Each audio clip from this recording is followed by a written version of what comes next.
सुबह 9:14-15 पे धमाका हुआ पहला।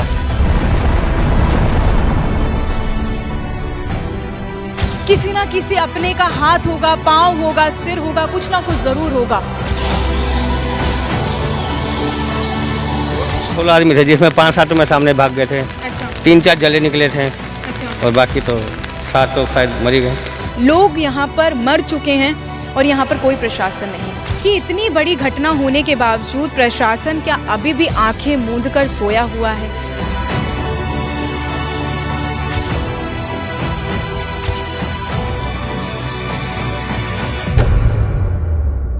भिवाड़ी के खुशखेड़ा औद्योगिक क्षेत्र में इतना भीषण हादसा होता है जिससे 7 लोगों की मौत हो जाती है और 4 लोग अभी भी अपनी जीवन लीला पर लड़ रहे हैं, अस्पताल में भर्ती हैं। ये वही भीषण हादसा है जिसने 7 लोगों की जिंदगी छीन ली। इतना बड़ा धमाका, इतना बड़ा एक्सप्लोजन, आखिर किसके पीछे हो रहा था ये सब पूरा काम? ये जो अवैध काम चल रहा था विस्फोट बनाने का, अवैध जो है ये बिजनेस यहाँ पर संचालित किया जा रहा था, आखिर किसका काम था? पहले मैं आपको ये फैक्ट्री दिखाती हूँ। इस फैक्ट्री में ये भिवाड़ी के अंदर जो है बनी हुई फैक्ट्री है। ये गेट है, यहाँ से सारे कर्मचारी जो हैं अंदर आते हैं। इस गेट में जब कर्मचारी सारे अंदर आ जाते हैं, सुबह 10 बजे का उनका समय है सारे कर्मचारियों के अंदर आने का। मैनेजर यहाँ पर खड़ा होता है, मैनेजर सबके आईडीज़ को चेक करता है। उसके बाद सभी कर्मचारियों को यहाँ से एक एक करके अंदर जाने दिया जाता है और ये फैक्ट्री के अंदर उन्हें भेज दिया जाता है। उसके बाद मैं दिखाती हूँ कि यहाँ पर जो है ये जो एरिया है आप सामने देख रहे होंगे, यहाँ पर खाना बनता है। जितने भी कर्मचारी यहाँ पर काम करते थे उनके लिए यहाँ पर खाना बना करता था। उसके बाद मैं आगे की तस्वीर आपको दिखाती हूँ। यहाँ से सभी कर्मचारी आगे जाते हैं फैक्ट्री में काम करने के लिए और ये जो एरिया है यहाँ पर फैक्ट्री में काम किया जाता था। ये वही जगह है जहाँ पर इतना बड़ा विस्फोट होता है, एक्सप्लोजन होता है। ये वही जगह है जहाँ पर अवैध तरीके से पटाखे बनाए जाते थे। कहने को तो यहाँ पर ये कपड़ा फैक्ट्री थी, पेपर में, कागज़ों में महज, लेकिन उसके बाद यहाँ पर जो काम होता था वो अवैध रूप से पटाखे बनाने का होता था। यहाँ पर सभी कर्मचारी अंदर चले जाते थे, उसके बाद इस शटर को बंद कर दिया जाता था। अब पहले मैं आपको ये बता दूं कि जितने भी कर्मचारी अंदर जा चुके हैं अब वो बाहर नहीं आ सकते जब तक उनकी ड्यूटी पूरी नहीं होती। तो ऐसा क्या काम चल रहा था अंदर कि मैनेजर उनको अलाउ तक नहीं करता था बाहर आने के लिए, चाहे कितनी भी बड़ी इमरजेंसी हो।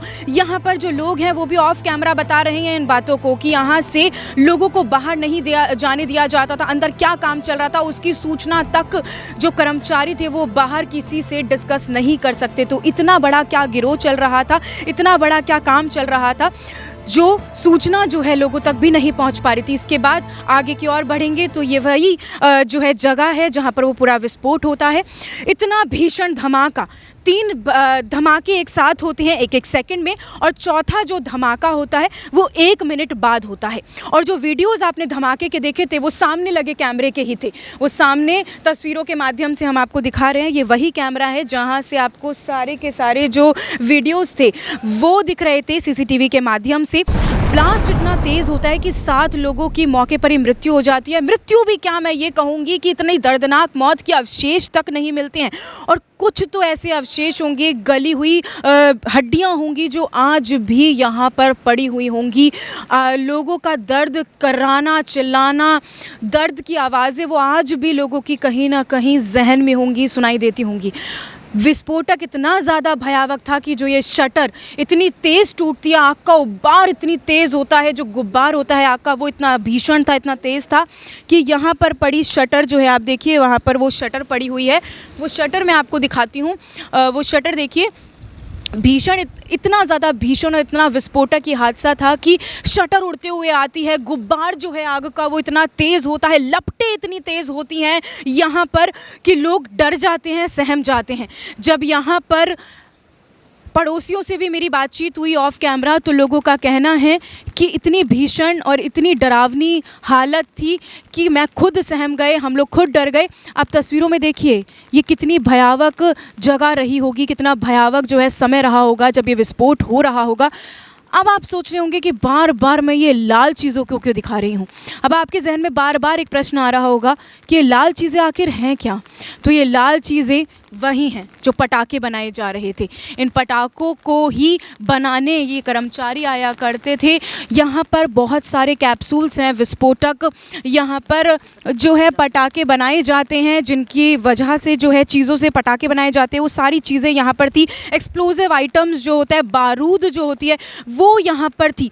ये सभी तमाम वो सब चीज़ें हैं। ये जो लाल कलर की आपको डब्बे दिख रहे हैं, ये देखिए, ये मैं किसी और की जो है बिल्डिंग पे आकर खड़ी हूँ, क्योंकि यहाँ पर तो अलाउ नहीं किया जा रहा है आना, लेकिन जो तस्वीरें हैं वो साफ दिख रही हैं। ये देखिए, मैं दिखाना चाहूँगी कि ये पॉप मिक्की माउस हम जब बचपन में देखते थे, कॉशियस में भी लिखा हुआ है use only under close adult suspicious, क्योंकि इसके अंदर एक्सप्लोजन्स हैं और इसके अंदर जो है केयरफुली आपको यूज़ करना है। ये वही है जब हम बचपन में दिवाली के समय पटाखे जलाया करते थे, ये वही चीज़ें हैं। तो लोगों की सोचिए क्या हालत हुई होगी, जहन में आकर भी एक डर महसूस करवाता है और कहीं ना कहीं सवालों के घेरे में प्रशासन को, इस बिज़नेस ओनर को, इस बिल्डिंग के ओनर को। क्योंकि एक और चीज़ मुझे यहाँ के लोगों ने बताई है कि जो ये बिज़नेस ओनर है, यहाँ का जो ये मालिक है, जिसका ये पूरा बिल्डिंग है, 20 किलोमीटर दूर इसी बंदे की एक और बिल्डिंग है। 2024 में सेम बंदे की बिल्डिंग में आग लगी थी, उसने खुद ने एक्सप्लोजन कर दिया, क्योंकि कहीं ना कहीं प्रशासन को ये पता लग गया था कि यहाँ पर कुछ एक्सप्लोजन का काम चल रहा है, कुछ अवैध गतिविधि यहाँ पर चल रही है, कुछ अवैध प्रतिक्रिया यहाँ पर चल रही है। अपने आप को बचाने के लिए उन सभी लोगों ने तुरंत वहाँ से 2 या 3 दिन के अंदर अंदर सारी चीज़ों को खाली करवा दिया और उसके बाद महज 3 से 4 दिन के अंदर अंदर ही ऐसा विस्फोटक किया कि सारे के सारे जो एविडेंस थे उन सबको मिटा दिया गया। अब कुछ भी पता नहीं लगाया जा सकता, कैसे भी नहीं पता लगाया जा सकता कि अंदर क्या चल रहा था, क्या दस्तावेज थे, कारोबार की फैक्ट्री किसकी थी। कहने को तो कुछ लोग ये भी कह रहे हैं कि जो फैक्ट्री मालिक है उसको पकड़ लिया गया है, लेकिन अभी तक कुछ पता नहीं लग पाया है। स्थानीय लोगों से, क्योंकि मैं जयपुर से आई हूँ, इस खबर ने मुझे इतना खींच लिया अपनी ओर कि क्योंकि डर है, सहम गए हैं लोग यहाँ पर बंगाल से आए हुए हैं, बिहार से आए हुए हैं काम करने के लिए, और उन लोगों का परिवार ख़त्म हो गया।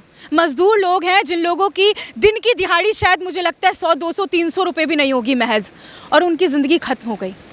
वो कर्मचारी यहाँ पर काम किया करते थे। इतना बड़ा भीषण जो है विस्फोट है, आप देखिए एक बार तस्वीरें ही आपको इतना ज़्यादा सहमा देंगी, डरा देंगी, क्योंकि सारी जो है खिड़कियाँ टूट चुकी हैं, यहाँ पर एक्सप्लोजन्स है वो साफ दिखाई दे रहे हैं। यहाँ पर ऐसे भी कुछ अवशेष होंगे जो अभी भी पड़े हुए होंगे, वो चीज़ें होंगी जो आज भी किसी ना किसी अपने की होगी, किसी ना किसी अपने का हाथ होगा, पाँव होगा, सिर होगा, कुछ ना कुछ ज़रूर होगा। ये बार बार प्रश्न खड़ा कर रहा है। आपका नाम क्या है? राकेश, आप कब से यहाँ पर काम कर रहे हैं? ये दूसरी जस्ट बगल में आपकी बिल्डिंग है। मुझे यहाँ पर 17 साल, ये तो 7 तारीख को आए जी। आप कब से काम कर रहे हैं? 17 साल से। 17 साल से। और ये जो बगल में बिल्डिंग चल रही है किसकी है? ये विनोद शर्मा जी की थी, किराए पे दिया था इन्होंने जी। तो ये 7 तारीख को किराए पे आया जनवरी में, और महीना भी हुआ है, मतलब महीना 1 महीना 7 दिन हुआ जब से ये घटना हो गया। तो ये वैसे तो ये कपड़ा फैक्ट्री है, बताया गया था कि कपड़े का गोदाम बनाएंगे हम, लेकिन इन्होंने काम को छोड़कर। काम क्या चल रहा था? आप तो 17 साल से यहीं रह रहे हैं। हाँ, तो हमें पता नहीं था जी, गेट अंदर ही अंदर काम चलता था। हाँ, गेट खुलता ही नहीं था। तो यहाँ पे मैनेजर जब कर्मचारी यहाँ आते थे तो बस अंदर आने दिया जाता था उनको, फिर बाहर नहीं आने दे देते थे? वो रहते इसी में थे इनके। अच्छा, वो कर्मचारी रहते भी यहीं पर थे? अच्छा, तो यहीं पे सारे रहते तो शाम को सिर्फ निकलते थे, बाइक लेकर खाना राशन पानी ले आते थे, फिर शाम को फिर पैक हो जाते। तो आपकी कभी बातचीत हुई उन कर्मचारियों से? नहीं, मैं उनको अलाउ नहीं था बात करना? बात वो करते ही नहीं थे। हमने बगल वाले सेठ ने भी पूछा था कि क्या बनता है, उन्होंने कुछ नहीं बताया। तो कभी आपने सोचने की या कभी समझने की कोशिश नहीं करी कि अंदर क्या चलता होगा, ऐसा क्या होता होगा कि लोग बाहर ही नहीं निकल पा रहे हैं? बाहर सारे निकलते थे, लेकिन अपने काम से काम मतलब रखते थे, बोलते किसी से नहीं, फिर हम क्यों फालतू में बोले किसी और से। जिस दिन ये पूरी घटनाक्रम हुई आप यहाँ पर थे? हाँ, यही था। तो हुआ क्या था शुरुआत से आप बताएंगे कि मतलब वो लोग कितने बजे आए, क्या हुआ पूरा घटनाक्रम? सब इसी में रहते थे मैडम जी। सुबह 9:14 पे आग धमाका हुआ पहला। एक बार हम इधर उधर देखें, कुछ नहीं दिखा। दूसरी बार धमाका हुआ तो आग बहुत, चिंगारी बहुत ज़्यादा फैल गई दूसरी बार में। फिर मैं अपने बच्चों को लेकर यहाँ से बाहर भागा। तो आपको खुद को भी डर और सहम गए होंगे आप भी कि ऐसा कि इतना बड़ा धमाका अचानक से कैसे हुआ, क्या हुआ ये? तो समझ तो गए थे मैडम। फिर बाहर भागने के बाद थोड़ी देर में ही पुलिस आ गई थी। पुलिस हाथों हाथ आ गई। अच्छा, तुरंत आ गई पुलिस? तुरंत आ गई पुलिस। और तो यहाँ पे जो थाना है वो कितनी दूर है यहाँ से? दो मिनट का रास्ता है गाड़ी से। अच्छा, पास में ही है थाना। हाँ। थाना पास में होने के बावजूद भी यहाँ के लोगों को ये नहीं पता था कि यहाँ पर अवैध जो है काम चल रहे हैं? किसी को पता नहीं। मैं इतना कितना बड़ा अवैध काम चल रहा था कि लोगों को पता ही नहीं लग पाया। आप तो पड़ोसी हैं। 1 महीने हुआ था इनको आए, तो किसको पता चलेगा? 1 महीने के अंदर अंदर इतना बड़ा ब्लास्ट हो गया। हाँ जी। और कितने लोग उपस्थित थे उस दौरान कुछ आइडिया है? 15-16 आदमी थे, जिसमें 5-7 तो मेरे सामने भाग गए थे। अच्छा 3-4 जले निकले थे अच्छा, और बाकी तो 7 तो शायद मरी गए। चलिए ठीक है। तो ये हमारे साथ व्यक्ति थे, पड़ोस में ही रहते हैं। इन्होंने बताया कि क्या कुछ पूरा घटनाक्रम रहा था। भिवाड़ी के खुशखेड़ा औद्योगिक क्षेत्र में 7 लोगों की मौत हो जाती है। 4 लोग अभी भी अपनी ज़िंदगी और मौत के बीच में झुलसते हुए लड़ रहे हैं एम्स हॉस्पिटल में। इस वक्त मैं यहाँ भिवाड़ी के सामुदायिक केंद्र में मौजूद हूँ, हॉस्पिटल में मौजूद हूँ, जहाँ पर उन 7 लोगों की जो बॉडी है, कंकाल है हम ये कह सकते हैं, क्योंकि पूरी बॉडी तो मिल ही नहीं पाई है। वो इतनी ज़्यादा झुलस गए, इतनी ज़्यादा उनकी बॉडी जल गई, जल के राख हो गई कि उनकी बॉडी के डीएनए होना भी इतना मुश्किल है। और यहाँ पे जो लोग हैं, उनके जो परिवार के लोग हैं, वो भी यहाँ पर नहीं पहुँच पा रहे हैं। विडंबना कुछ ऐसी है कि मैं जब यहाँ पर आई थी तो मुझे लग रहा था कि हॉस्पिटल के अंदर हज़ारों की संख्या में भीड़ होगी। लोग अपने लोगों को मातम मनाने के लिए यहाँ पर रो रहे होंगे। अधिकारी होंगे, बड़े बड़े अफसर होंगे, सरकार के लोग होंगे, विपक्ष के लोग होंगे, लेकिन यहाँ पर इस केंद्र में, इस हॉस्पिटल में मुझे कोई भी नहीं मिला। ना परिजन मिले, ना ही मुझे सरकार के कोई मंत्री मिले, विधायक मिले, या फिर कोई भी नेतागण मिले, ना ही मुझे विपक्ष के कोई लोग मिले, ना यहाँ पर उच्च अधिकारी मिले, ना प्रशासन की कोई टीम मिली। यहाँ पर सिर्फ़ और सिर्फ हैं उन 7 लोगों के कंकाल जो कि मोर्चरी में रखे हुए हैं। उनको लेने के लिए भी कोई नहीं आया, क्योंकि जो उनका परिवार है वो कहाँ रहता है? बिहार के अंदर। और बिहार से आने के लिए ट्रेन से करीबन 2.5 से 3 दिन का समय चाहिए। कोई वो अमीर लोग नहीं हैं, उनको आने तक के लिए सरकार ने किसी भी तरीके का मुआवजा उनको नहीं दिया, किसी भी तरीके की सुविधा उनको नहीं दी। ये तो औपचारिक तौर पर बातें हैं सरकारों की, लोगों की और प्रशासन की, और साथ में जो ये विपक्ष हो, चाहे फिर वो सरकार के नेता हों, जो ट्वीट खेलते रहते हैं। सिर्फ 4 लाइनें लिख देते हैं कि बेहद दुख होता है, इस तरीके की घटना हो गई है। घटना ठीक है, घटना हुई है, बहुत दर्दनाक है, बहुत ज़्यादा सवाल भी खड़े करती है, लेकिन बड़ी बात यह है कि जो लोग यहाँ पर, जिनकी मौत हो चुकी है, उनके परिजन भी यहाँ पर नहीं पहुँच पा रहे हैं, क्योंकि 3 दिन का समय लगता है उन परिजन को यहाँ पर पहुँचने का। हालांकि 3 ऐसे लोग हैं जिनका डीएनए टेस्ट करवा दिया गया है, उनके परिवार यहाँ पर पहुँच गए थे, लेकिन 4 ऐसे लोग हैं अभी भी जिनकी अभी शिनाख्त भी नहीं हो पाई है। कौन वो लोग हैं, किसके परिजन की किसकी बॉडी है, कौन अपना है, कौन किसका है, किसकी बॉडी अपनी है, ये कुछ पता नहीं लगाया जा सकता, क्योंकि बॉडी तो है ही नहीं, सिर्फ कंकाल बचे हैं और कुछ शरीर के छोटे मोटे हिस्से बचे हैं जो सिर्फ उठा के, जो बीन के कह सकते हैं, लेकर आए थे। और इस तरीके के विडंबना है। सोचिए, सरकार एक तरफ बोलती है कि हम आम जनता के लिए, आम जनता के साथ हैं, आम जनता हम पर विश्वास करे, और दूसरी तरफ विडंबना कुछ ऐसी है कि आज लोग यहाँ पर मर चुके हैं और यहाँ पर कोई प्रशासन नहीं है। सवाल बार बार कई खड़े हो रहे हैं। ये वही मोर्चरी है, ये वही जगह है जहाँ पर जो है उन 7 लोगों के अवशेष जो हैं यहाँ पर रखे हुए हैं। अभी तक कलेक्ट करने के लिए कोई भी जो है परिजन यहाँ पर नहीं आया है। उसके बाद बात ये भी आती है कि इतनी बड़ी घटना होने के बावजूद प्रशासन क्या अभी भी आंखें मूंद कर सोया हुआ है? क्या पक्ष के लोग, विपक्ष के लोग ये मुद्दा उठा नहीं सकते थे? विधानसभा चल रही है, आप सोचिए, इस समय सभी नेतागण एक जगह इकट्ठे हुए हैं विधानसभा में, सब लोग ये प्रश्न उठा सकते थे, इस मुद्दे को उठाया जा सकता था, लेकिन किसी भी एक सिंगल नेता ने, एक सिंगल अधिकारी ने, एक सिंगल कैबिनेट मिनिस्टर ने इस मुद्दे को विधानसभा में नहीं उठाया। ये नेक्सस है, ये कोई 100-200 रुपए की बिजनेस नहीं चल रहा है, 1-2 लाख का, करोड़ का बिजनेस नहीं है, 200, 250, 500 करोड़ का बिजनेस है। ये एक नेक्सस है, इसमें कई लोग शामिल हैं, क्योंकि जब नेक्सस चलता है तो सिर्फ 2 लोग शामिल नहीं होते हैं, प्रशासन के उच्च अधिकारी से लेकर छोटे वर्ग के लोग तक इसमें शामिल होते हैं।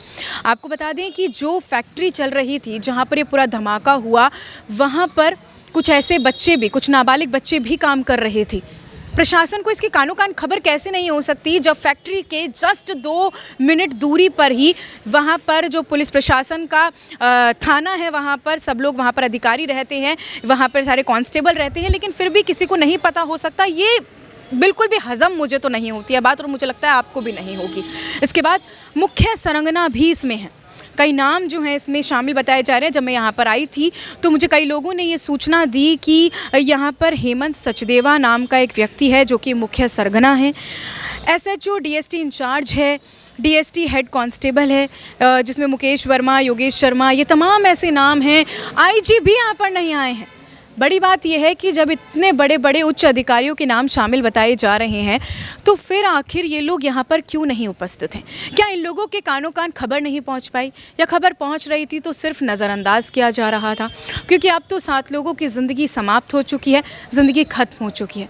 जहाँ हज़ारों की संख्या में यहाँ लोगों को होना चाहिए था, प्रशासन को यहाँ पर होना चाहिए था, यहाँ कोई नहीं है। मातम सा छाया रहना चाहिए था। एक शांति है, शांति सिर्फ इस चीज़ की कि इनको देखने वाला, इन बॉडीज़ को पूछने वाला, इनकी देख रेख करने वाला, या इनको अपने साथ ले जाने वाला और गंगा में बहा देने वाला भी कोई नहीं है। एक अजीब विडंबना है, एक अजीब कहानी है, दर्दनाक है, और कई सवाल भी हर जगह खड़े कर रही है। देश की राजधानी दिल्ली से महज 100 किलोमीटर दूर भिवाड़ी, जहां के कुशखेड़ा औद्योगिक क्षेत्र में इतना बड़ा धमाका होता है, 7 लोगों की मौत हो जाती है, 4 लोगों का अभी भी इलाज चल रहा है। अब आप सोचिए कि इतना बड़ा जो ये खेल रचा गया है, इसके पीछे कितने लोग शामिल होंगे। ये फैक्ट्री उसी इंसान की है, हेमंत शर्मा की, जिसकी फैक्ट्री में एक्सप्लोजन हुआ था और 7 लोगों की मौत हो गई थी। इस फैक्ट्री के अंदर भी जांच पड़ताल चल रही है। बॉम्ब स्क्वाड टीम यहाँ पर आई, यहाँ पर भी कम से कम नहीं तो 10 टन से ज़्यादा जो है एक्सप्लोजन आइटम्स जो हैं मिले हैं, और अभी भी छानबीन की जा रही है। हालांकि यहाँ पर अभी जो फैक्ट्री है उसको सीज़ कर दिया गया है। माना ये भी जा रहा है और सूत्रों से भी पता लग रहा है, हमारे सोर्सेज भी ये बता रहे हैं कहीं ना कहीं कि ऐसी ही 2 से 3 फैक्ट्रीज़ और हैं। IG ने भी कहीं ना कहीं ये साफ कहा है कि हम भिवाड़ी को सुरक्षित करना चाहते हैं। भिवाड़ी को सुरक्षित करना चाहते हैं, ये बड़े शब्द हैं, क्योंकि कुछ तो ऐसा भिवाड़ी में चल रहा है जिससे भिवाड़ी सुरक्षित नहीं है। इतना बड़ा एक्सप्लोजन होना, इतना बड़ा घटनाक्रम होना, और कोई भी अधिकारी का यहाँ पर नहीं होना, किसी भी बड़े नेता का यहाँ पर नहीं होना, कोई भी यहाँ पर ये लेने के लिए तैयार नहीं है कि क्यों ये सब जो कार्रवाई है वो हुई है। इतनी बड़ा घटनाक्रम आखिर कैसे घट गया, बात ये भी है कि आखिर इसके पीछे कौन कौन सरंगना जो मुख्य आरोपी हैं वो शामिल है। हेमंत सचदेवा नाम का जो व्यक्ति है वो मुख्य सरंगना बताया जा रहा है। इसी के साथ जो SHO हैं जिनका बार बार नाम आ रहा है, SHO DST इंचार्ज जो हैं मुकेश वर्मा, और DST head constable Yogesh Sharma के जो भाई हैं हेमंत शर्मा, वो इतनी बड़ी फैक्ट्री चला रहे हैं। कांस्टेबल के पद पर अगर उनका भाई कार्यरत है, इतना बड़ा फैक्ट्री क्या कोई कैसे चला सकता है? क्योंकि उनको कहीं ना कहीं संरक्षण मिला हुआ है। क्योंकि जब तक संरक्षण नहीं मिला हुआ है, जब तक कोई बड़ा व्यक्ति उनको बचा नहीं रहा है, तब तक इतना बड़ा काम करना, देश की राजधानी दिल्ली के पास से इतने सारे एक्सप्लोजन्स का निकलना कहीं ना कहीं बड़े सवाल खड़े कर रहा है। क्योंकि एक्सप्लोजन्स ऐसे तो नहीं निकलते होंगे, कहीं ना कहीं उनको कोई ना कोई एस्कॉर्ट करता होगा। क्योंकि बार बार देखा गया है देश के हर एक कोने में अलग अलग जगहों पर कभी कोर्ट को उड़ाने की धमकी मिल जाती है, कभी स्टेडियम को उड़ाने की धमकी मिल जाती है। तो सरकार को, और अब तो खैर केंद्र सरकार को पूरे देश की चिंता करनी चाहिए, क्योंकि दिल्ली में कुछ ही समय पहले इतने सारे बॉम्ब ब्लास्ट हो जाते हैं। उसके बाद सरकार को सोचना चाहिए कि इन एक्सप्लोजन्स का किस तरीके से इस्तेमाल किया जा रहा है, फैक्ट्रियों में कैसे पहुंच रहा है ये। क्योंकि एक्सप्लोजन में आग सिर्फ और सिर्फ तीली से आग से नहीं लगती है, एक्सप्लोजन में आग लगती है पानी से भी, वायु से भी, किसी भी तरीके से जो है इन सब में आग लगाई जा सकती है, लग सकती है। बड़ी बातें हैं, बड़ी चीज़ें हैं। कहीं ना कहीं 7 लोगों की मृत्यु हो जाना, 7 लोगों की मौत हो जाना कई गंभीर सवाल खड़े कर रही है। और ये वही फैक्ट्री है जहाँ पर बॉम्ब स्क्वाड टीम आई थी, और बॉम्ब स्क्वाड टीम ने करीबन 10 टन का जो एक्सप्लोजन है वो यहाँ से बरामद किया है। इसी के साथ आपको बता दें कि जो हेमंत शर्मा है, जो फैक्ट्री का ओनर है जिसको पकड़ लिया गया है, उसके 2 से 3 और भी फैक्ट्रीज चल रही हैं, उनके ऊपर एफआईआर भी लगी थी। अब खैर एफआईआर उनके ऊपर क्यों लगी थी, कहीं ना कहीं वो इस पूरे मामले में संलिप्त पाए गए थे। बॉम्ब स्क्वाड टीम भी आ रही है, जांच पड़तालें भी की जा रही हैं, लेकिन बड़ी बात ये है कि ये जो पूरा एक नेक्सस बना हुआ है जिसमें डीएसटी टीम के हेड कांस्टेबल शामिल होते हैं, एसएचओ शामिल होता है, कई और जो अधिकारी हैं, हम कह सकते हैं कुछ और जो यहाँ पर पुलिस विभाग के अधिकारी वो भी शामिल कहीं ना कहीं बताए जा रहे हैं। हमारे सूत्र साफ तौर पर ये भी कह रहे हैं कि ये एक छोटा नेक्सस नहीं है, क्योंकि 300-400 करोड़ रुपए का ये आरडीएक्स बरामद होना, 300-400 करोड़ रुपए की एक्सप्लोजन्स का मिलना और इस तरीके से ये आग लग जाना, एक्सप्लोजन हो जाना, घटनाक्रम का होना कई गंभीर सवाल खड़े कर रहा है, क्योंकि 7 लोगों की एक साथ मृत्यु होना ये एक छोटी बात नहीं है, क्योंकि सरंगना बड़े हैं और उनको बचाने वाले भी बहुत बड़े हैं। और उसके पीछे क्या कुछ कारण है वो भी मैं आपको बताती हूँ, क्योंकि अब बार बार भिवाड़ी को लेकर भी सवाल खड़े हो रहे हैं, क्योंकि भिवाड़ी एक इंडस्ट्रियल एरिया है। भिवाड़ी को बचाने की हर संभव प्रयास करेंगे आईजी, ये बात आईजी ने हमसे भी कही है, हालांकि ऑफ कैमरा कही है। हम कोशिश करेंगे कि वो वीडियो भी आपको प्रोवाइड करवा सके, लेकिन आईजी का कहना है कि कहीं ना कहीं और भी एक्सप्लोजन्स हो सकते हैं, क्योंकि जिस तरीके का यहाँ पर खामोशी छाई हुई है भिवाड़ी में, कोई नेता यहाँ पर नहीं आया है, कोई नेता नांगल जो कहते हैं कि नेता नांगल आते हैं, औपचारिक तौर पर यहाँ पर आए भी होंगे कुछ नेता, उसके बाद ट्वीट खेलने लग गए, पर ट्वीट खेलने की बात नहीं है। कुछ ऐसे भी लोग हैं जो आज भी उम्मीद लगाए बैठे हैं कि जिनके घर वाले मरे हैं, जिनके घर वालों की मृत्यु हुई है, उनके आरोपियों को जल्द से जल्द पकड़ा जाए। और इतना बड़ा जो ये नेक्सस चल रहा है, आखिर किसके बात में चल रहा है, कौन इसको दबाने की कोशिश कर रहा है, इसके पीछे क्या कुछ कारण हो सकते हैं, किन बड़े नामों को उजागर होने से बचाया जा रहा है। और इसी के साथ पुलिस विभाग के लोग तो इसमें शामिल बता ही जा रहे हैं, इसके साथ साथ कई ऐसे बड़े लोग भी इसमें शामिल बताए जा रहे हैं जिनको अभी रिवील नहीं किया जा सकता है, लेकिन उनके ऊपर उच्च कार्रवाई की मांग हर तरफ से उठाई जा रही है। क्योंकि यहाँ पर हमने जब बच्चों से भी बात करी, लोगों से भी बात करी, लोगों का कहना है, हालांकि वो कैमरे पे नहीं आ रहे, लेकिन उन्होंने साफ कहा है कि यहाँ पर हर एक बच्चे को पता है, हर एक इंसान को पता है कि भिवाड़ी के अंदर एक्सप्लोजन से रिलेटेड जो हम कह सकते हैं बारूद संबंधित जो चीज़ें होती हैं वो बहुत ज़्यादा हैं। इन्हीं की खुद की एक बंदे की फैक्ट्री को 3 जगह छापेमारी कर दी गई, इनकी फैक्ट्री को सीज़ कर दिया गया। तो सोचिए और भी कितने लोग होंगे, कितनी फैक्ट्रियाँ होंगी, कितने कपड़ा फैक्ट्री के आड़ में या किसी और टॉय फैक्ट्री की आड़ में एक्सप्लोजन्स बना रहे होंगे, पटाखे बना रहे होंगे, बारूदों का काम चल रहा होगा और कितनी लोगों की जान अभी भी जा सकती है। ये सवाल मैं अभी भी आप पर छोड़ती हूँ। मैं जयपुर से आई हूँ भिवाड़ी के कवर करने के लिए स्टोरी, और बहुत ज़्यादा मेरे दिल के करीब भी बन चुकी है ये स्टोरी, क्योंकि जब हम ग्राउंड पर होते हैं तो हम हकीकत देख पाते हैं, और वो हकीकत हमारे संभव कोशिश भी करते हैं आपको दर्शाने की। हमने भी प्रयास किया कि किस तरीके से इस पूरी कहानी को, इस स्टोरी को आप तक साझा किया जा सके, उन लोगों की कहानी आप तक बताई जा सके कि कौन कौन इसमें संलिप्त पाए जाते हैं। हर संभव आगे भी हमारा प्रयास रहेगा, पर यह भिवाड़ी की स्टोरी थी। आप लोग बताइए कि इस स्टोरी में कितने बड़े नेक्सस को संरक्षण दिया जा रहा है, कितने बड़े लोगों को बचाने की कोशिश की जा रही है। ये सवाल मैं आप पर छोड़ती हूँ, मुझे कमेंट सेक्शन में बताना बिल्कुल भी मत भूलिएगा। मैं प्रिया बंसल, कैमरामैन जावेद के साथ, भिवाड़ी, राजस्थान।